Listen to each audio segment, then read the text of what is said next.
15 अगस्त स्वतंत्रता दिवस पे कुछ प्रकाश डाले अभिमन्यु से। सबसे पहले यहाँ उपस्थित सभी नन्हे मुन्ने छात्र, अभिभावकगण और सम्मानित जनता जनार्दन, आप सबों को ये जो आजादी का महोत्सव है उसकी बहुत सारी ढेर सारी बधाई एवं शुभकामनाएं। अभी हमने सुना भीम से और मेरे अनुज मिठू से भी बहुत अच्छी बात कही। उसने आजादी के महत्व को हम सब के सामने रखा, बहुत ही गूढ़ बातों पर भी परिचय दिया। आजकल आजादी का मायने बदलता जा रहा है। हम धीरे धीरे 15 अगस्त 26 जनवरी झंडा तोलन और जिलेबी खाने में ही बस आजादी को भुला देते हैं। अभी मैं कुछ जगहों पे आज की बात कर रहा हूँ, देख कर आया हूँ। हमारे पंचायत भवन जो हमारे पंचायत का गढ़ है वहां से, इससे पहले मैं बता दूं कि आज जब ये ध्वजारोहण का कार्यक्रम होता है तो सबसे पहले दिल्ली में प्रधानमंत्री के द्वारा किया जाता है। उसके बाद देश के विभिन्न इलाकों में, विभिन्न शहरों में हर जगह झंडोत्तोलन का काम होता है। और देशवासी पहले पुराने समय में टीवी पे बड़े चाव से बैठ के देखते थे कि ये लाल किले से प्रधानमंत्री देश को क्या कुछ नया देने की बात कर रहे हैं कि इस वर्ष ये जो आजादी की हम परचम यहाँ लहरा रहे हैं तो अगले आने वाले समय में देश को क्या कुछ मिलने जा रहा है।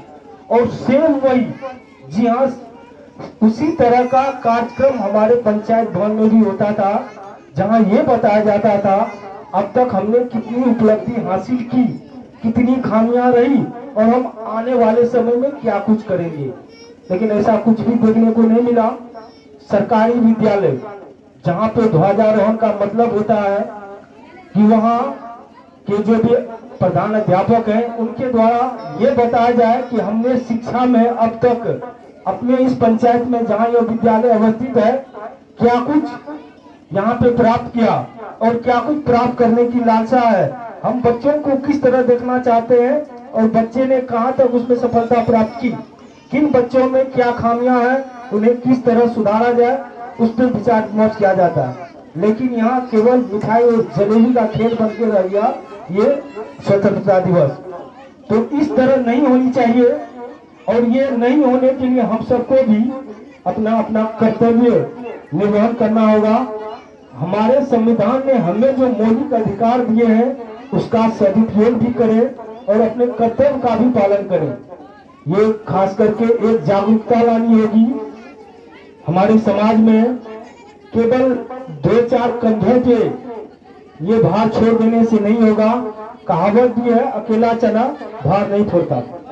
लेकिन एक व्यक्ति की कोशिश अगर कंधे से कंधे मिल जाए तो कारवां बन सकता है। तो आप कम से कम, कोई अगर कोशिश कर रहा है तो उसे कंधे देने का ही प्रयास कीजिए, कारवां बनाइए। और कारवां का जो काफिला होता है वो कहीं से भी असफल नहीं लौटता।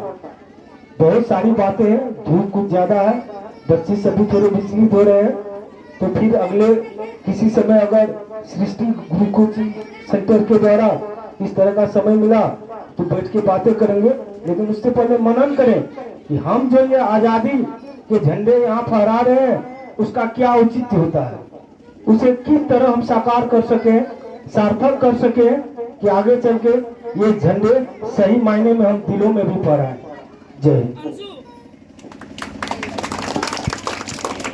अब हम लोग एक छात्र से 15 अगस्त पे कुछ 2 शब्द सुनते हैं और तब जाकर यह कार्यक्रम समापन करेंगे।